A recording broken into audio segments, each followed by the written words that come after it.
అంతా ఇండియా వచ్చేస్తుంది అన్నారు, ఇండియా నుంచి అందరూ ప్రపంచానికి పోతున్నారు, దాని సంగతి ఏంటి? కోట దాగి ఇంట్లో పండాలి. $1 ఇప్పుడు 87 రూపాయలు అయింది, దాని సంగతి ఏంటి? కోట దాగి ఇంట్లో పండాలి. ఎండో మంత్రి చేయిస్తారా లేదా? నీ బతుకు జరా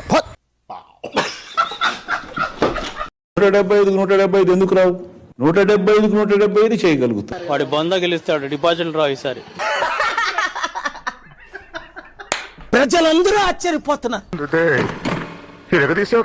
మా రాష్ట్రం సర్వనాశనం అయిపోతుంది, మన దేశం సర్వనాశనం అయిపోతుంది. ఇంకెన్ని గొడవలు అవుతాయి? ఎందుకు 175 రాకూడదని అడుగుతా ఉన్నారు నేను. మళ్ళీ పెద్ద మనిషి అనిపించుకున్నా. జగన్ ఉంటే వాళ్ళ భవిష్యత్ బాగుపడుతుంది. ఇప్పుడున్న ఎవడైనా సరే తల్లకిందులు తపస్సు చేసినా ఇలా చేయలేడు. జగన్ ఉంటే లంచాల వివక్ష లేకుండా. Why not 175? సో ఎర్ర బస్ ఎక్కొచ్చావా? మరి ఇన్ని మంచి ఉన్నప్పుడు వై నాట్ 175? అవును, సుఖం ఉంది, ఒక్క సీటుకి వెళ్ళడు.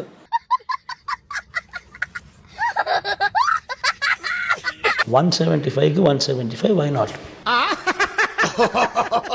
జగన్ ఉంటే కొంచెం మెంటల్ అండి, పడిపోద్దు.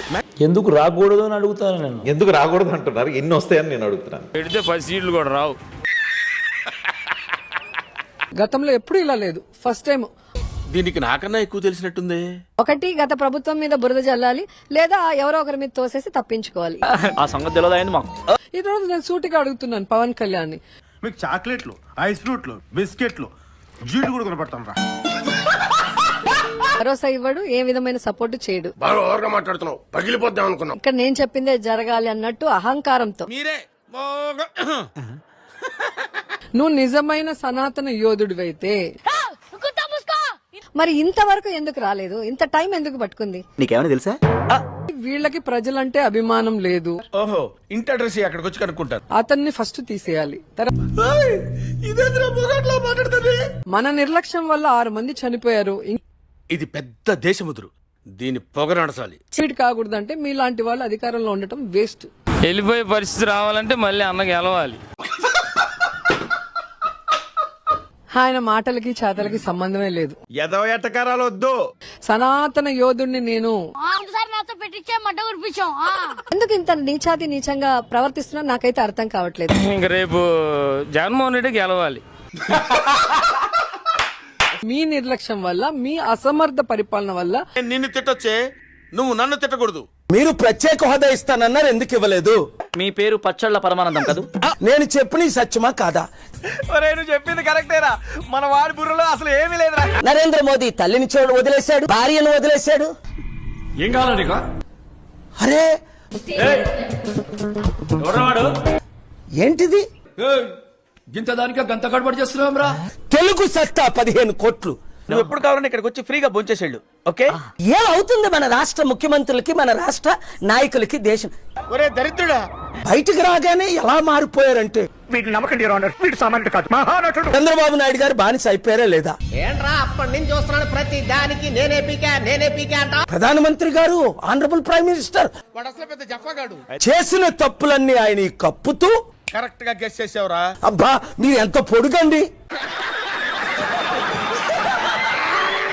మీరెంత అద్భుతం అండి, మీరెంత ఆశ్చర్యం అండి అంటే ఆయనకే సిగ్గేస్తుంది మోదీ గారు. అదేమిట్రా పెద్ద దిక్కుమాల లాజిక్కు నువ్వును. మాకు 2 ఉద్యోగాలు కూడా ఎందుకు ఇవ్వలేదు?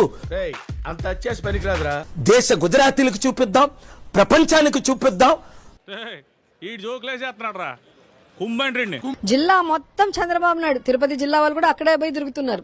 ఏంది ఎందుకు నీ ఎన్ని ఎందుకు బాగా చేసుకుంటున్నావు కదా? ఎందుకంటే 6, 7, 8 మీరు చూస్తే నాశనం అవ్వాల్సిన వాళ్ళు నాశనం అవుతున్నారు. ఎదవయ్యేదెవడు? ఆయన నమ్ముకొని ఓటేసిన వాళ్ళు ఈ రోజు నోరు కొట్టుకుంటున్నారు. మళ్ళీ జగన్మోహన్ రెడ్డి అయితేనే పూర్తిగా దారిద్రం వచ్చింది. మనందరినీ ఎర్రి పప్పలు చేశాడు. ఇది ముమ్మాటికి చంద్రబాబు నాయుడు దొంగ నా ఒక్కడే చూపిస్తావేంటి? వెనకాల నీ అమ్మ మూడా? ఎందుకో తెలుగుదేశం పార్టీ, జనసేన, బీజేపీ వాళ్ళు నిర్లక్ష్యంగా ఉన్నారు. తప్పే ఉందే, వయసులో ఉన్న వాళ్ళు చేసే పనేకైతే. మనము బాధ్యత వహించి ఇంకన్నా జాగ్రత్తగా ఉందామన్న ఆలోచన ఎవరిలో లేదు. ఏమైంది మరి? ప్రతి ఒక్కటి ఫ్రాడ్, నిర్లక్ష్యం అండి. ఇప్పుడు లోపం ఏముంది?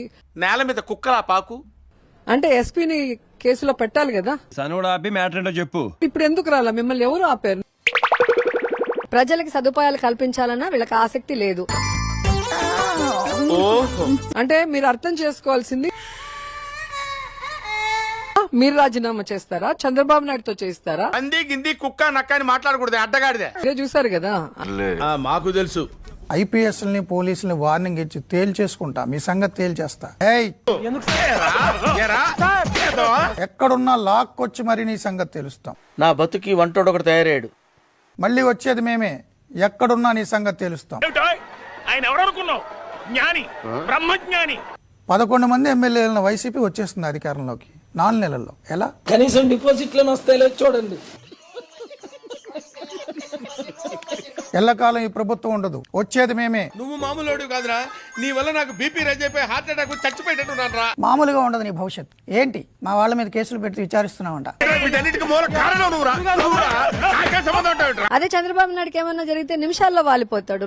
దాన్ని నేను ఆపుతాను కదా.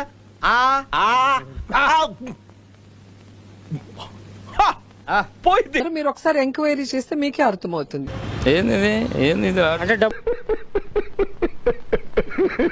ప్రజల్ని గాలి కొదిలేస్తారు కాబట్టి ఈరోజు చెదిరిపోతుంది. అయ్యో మనం చేసిన తప్పుకి మంత్రి అవడానికి ఇష్టం లేదా?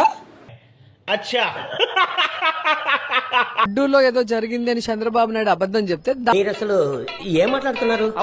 నాకు అర్థం కావట్లేదు. కొడుకేమో పప్పు చపలు కొడుతున్నాడు. మంగరాజు సర్వనాశనం అయిపోయింది దేశం అని వీడిని ఎక్కడో చూసినట్టు అనిపిస్తుంది. ఎన్టీ రామారావు గారు చూపించలేదా? పెద్ద మనిషిరా. పివి నరసింహ గారు చూపించలేదా? ఈ వైఫల్యానికి ఎవరు కారణం అంటారు? ఎందువల్ల ఈ సంఘటన జరిగిందంటారు? ఇప్పుడు నన్ను పర్ఫెక్ట్ సంబంధం ఉంది కాబట్టి అందరూ కలిసి చేస్తారా? పేరు వస్తే సరిపోదు, పైసలు కూడా రావాలి. చంద్రబాబు నాయుడు అసమర్థ పరిపాలన బాగా ఎక్సైట్మెంట్ ఫీల్ అవుతుంది. ఎంతసేపు చంద్రబాబు నాయుడుకి భజన చేశామా? అదే ఉంటే కొట్టటాలు, తిట్టుకోటాలు. చంద్రబాబు నాయుడు గారి నిర్లక్ష్యం వల్ల ఎమ్మెల్యే మినిస్టర్ అవుదామని ఉందా లేదా చెప్పండి, అంతేనే. నేను ఎస్పీకి చెప్పాను, ఎస్పీ పట్టించుకోలేదు. జీవితంలో ఎవడు ఆంధ్రప్రదేశ్ లో ఉన్నాడు. అసమర్థుల్ని రాజీనామా చేయించండి. ఏపీలో నెక్స్ట్ సీఎం ఎవరైతే బాగుండని మీరు అనుకుంటున్నారు? ఏంటి అరుపులు దరిద్రుడా? ఆయనకు కూడా దేవుడు భక్తి ఎక్కువ ఉంది. 28 లక్షలు ఖర్చు పెడితే ఎమ్మెల్యే, 50 లక్షలు ఖర్చు పెడితే ఎంపీ.